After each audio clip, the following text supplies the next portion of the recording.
2025 December నాటికి port పనులు పూర్తి చేస్తాం. ఇప్పటికీ బందర్ పోర్టు పనులు 24% పూర్తయ్యాయి. పనుల పురోగతిపై బందర్ పోర్టు అధికారులను అడిగి తెలుసుకున్నా. బందర్ పోర్టు పనుల విధానాన్ని మార్చడం నాకు ఇష్టం లేదన్నారు. పోర్టుకు అనుసంధానంగా వచ్చే పరిశ్రమలను ఆహ్వానిస్తామన్నారు. బందర్ పోర్టుకు అవసరమైతే ఇంకా భూసేకరణ చేస్తామన్నారు సీఎం చంద్రబాబు. ఇప్పుడే నేను మచిలీపట్నం పోర్టుకి వెళ్ళొచ్చాను. పోర్టు చూశాను. సర్ప్రైజ్ ఇన్స్పెక్షన్కి వచ్చాను. దగ్గర 3,669 కోట్ల రూపాయల ఖర్చుతో పీపీ మోడల్లో ఈ ప్రాజెక్టు పూర్తి అవ్వాలి. అక్టోబర్ 2025కే పూర్తి చేయాల్సిన అవసరం ఉంది.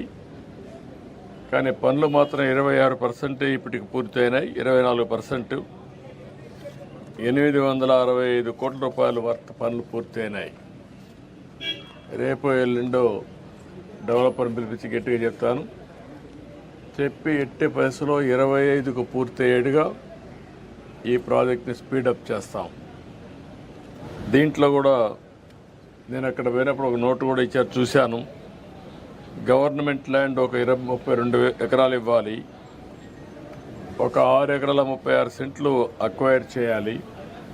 మొత్తం కలిసి ఈ ప్రాజెక్టుకి 38 ఎకరాల 36 సెంట్లు ఇవ్వాలి. అది కూడా కలెక్టర్కి చెప్పాను.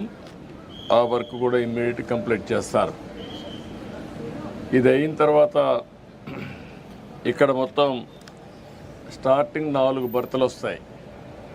అల్టిమేట్గా మాస్టర్ ప్లాన్లో 16 వరకు వెళ్ళే అవకాశం ఉంటుంది. ఫైనల్ ప్రాజెక్టులో 3,696 ఎకరాలు